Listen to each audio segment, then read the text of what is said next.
Please join me in welcoming Assemblymember Paul Fong.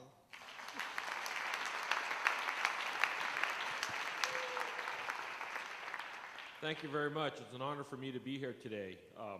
My name is Paul Fong, and I'm a first-term Assembly member. You know, I've been in the Assembly for 7 months, and I've voted on 4 budgets. I'll be voting on 4 budgets as of this coming Wednesday. We're going to be scheduled for a vote on Wednesday or Thursday, according to an email that I got last night. But when I swore in on December, I voted on the first majority vote budget, which I really liked. But that one was vetoed by the governor, and then we took about 2.5, 3 months before we came up with a budget because of the 2/3 requirement of approving a budget. It took us another 3 months to come up with that, and that was in February. And we just voted on a majority vote budget 3 weeks ago, which we did not get the Senate to approve it, and the governor said he was going to veto it anyway. And of course, I'll be voting on my 4th budget this coming Wednesday or Thursday. And so I feel like I've been thrown into the fire, and I'm a seasoned pro already in budgets. But my district includes the cities of Sunnyvale, Cupertino, Mountain View, Santa Clara, and portions of San Jose, which covers almost this area. And I want to thank you all for letting me speak with you today. AFSCME's legacy of grassroots work to protect workers and fight against injustice on their behalf has always been an inspiration for me as a civil rights activist. In fact, 28 years ago today, right here in Santa Clara County, AFSCME led the first fight in this country for pay equity by striking for city workers. AFSCME's action on behalf of those discriminated against garnered media attention that started the nation's pay equity movement. Unfortunately, today, the fight for working people is long from over. The governor and Republicans hold our state hostage in order to achieve some of the worst worker protection rollbacks the state has ever seen by trying to balance the budget on the backs of those who make the state work, our state workers.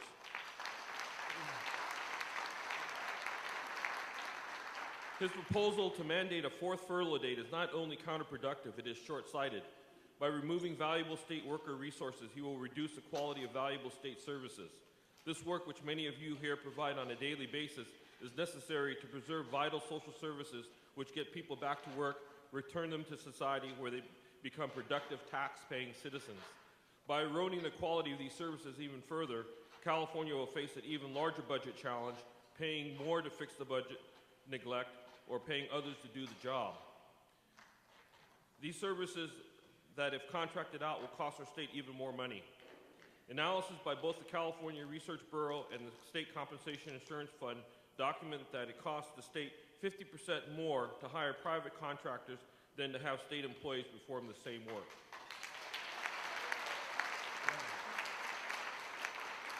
In the Assembly, we held a joint hearing with the Business and Professions Committee and the Public Employees Retirement Committee that confirmed this information. We need to fix this broken system, not on the backs of those who are most vulnerable. Students, the poor, the elderly, the disabled did not cause California's multi-billion-dollar deficit.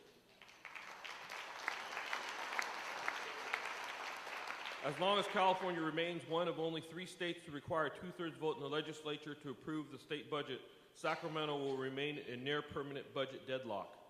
Republicans praise 2/3. These are the folks who tell us over and over that California services have disintegrated, that taxes are too high, and that spending is out of control. They don't tell us that we don't protect the 2/3 requirement taxes, that'll be too high and spending is out of control. With logic like this, people wonder why we can't reach a budget.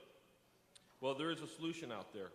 There's a ballot initiative measures to cut the requirement for the passage of a budget, and new taxes from 2/3 down to 55% have been approved for circulation, and similar measures also aimed for the 2010 ballot are in the works. We know Californians are tired of the budget quagmire every year. In fact, a poll released last January by the Public Policy Institute of California found that 54% of Californians support lowering the budget vote to 55%.